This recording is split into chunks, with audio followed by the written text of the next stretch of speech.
What's going on, man?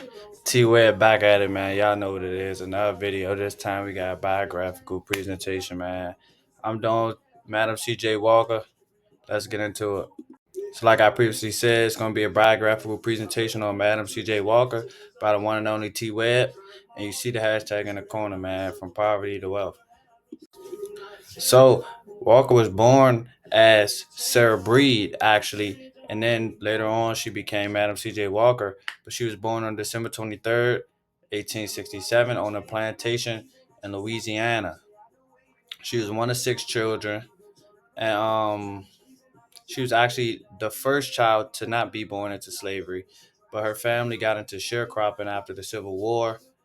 She was orphaned at the age of 7, and then at 10, she moved to Mississippi with her brother-in-law and worked as a domestic servant. So already her early life is just traumatizing. It's sickening. Um, she was only able to obtain 3 months of education out of her whole entire life. She got probably like a little over 3 months of education. She got married 3 times, and then her last marriage with Charles Joseph Walker is where she got the last name Walker from. She had a kid at 17 and was a single mother by 20. Let's get into her career progression, how her career progressed. She started as a laundress and a cook. She started as a laundress and a cook, and then she became a commission agent selling projects for Annie Malone. As her hair started falling out, she started balding, getting dandruff, things of that nature. That kind of motivated her to want to get into that field. So she started her own line of hair products and straighteners for African American women in Colorado.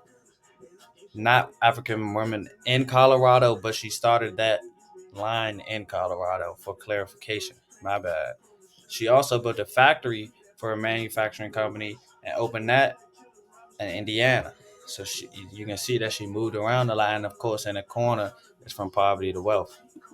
And then changing the legacy.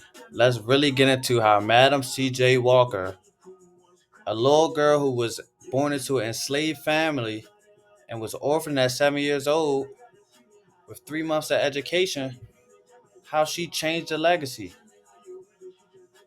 She invested her $1.25, and now she was able to employ 40,000 African Americans. She was able to fund the National Negro Cosmetic Manufacturers Association. She was able to put her daughter in charge of a mail order operation. So even though she grew up into slavery, even though she grew up not being able to have these things, her daughter was on it. Her daughter was on it. She made sure her daughter had a job from the jump. She had sales exceeding 500,000 in the final year before she died. She was working as an advocate, helping black women, teaching them how to budget their money, how to start their own business, how to be financially independent, things of that nature. And then she had a total net worth of $1 million, including mansions and several properties in Chicago, Pittsburgh, and St. Louis. And that's why I came up with the hashtag from poverty to wealth, because she really came from poverty and created wealth by herself. She set the standard for black entrepreneurs. That's gonna be all for today's video. Just some quick, some brief, and even still, y'all see how awesome Madam C.J. Walker was. Total, absolute, independent woman, and she set the standard for black entrepreneurs in the United States.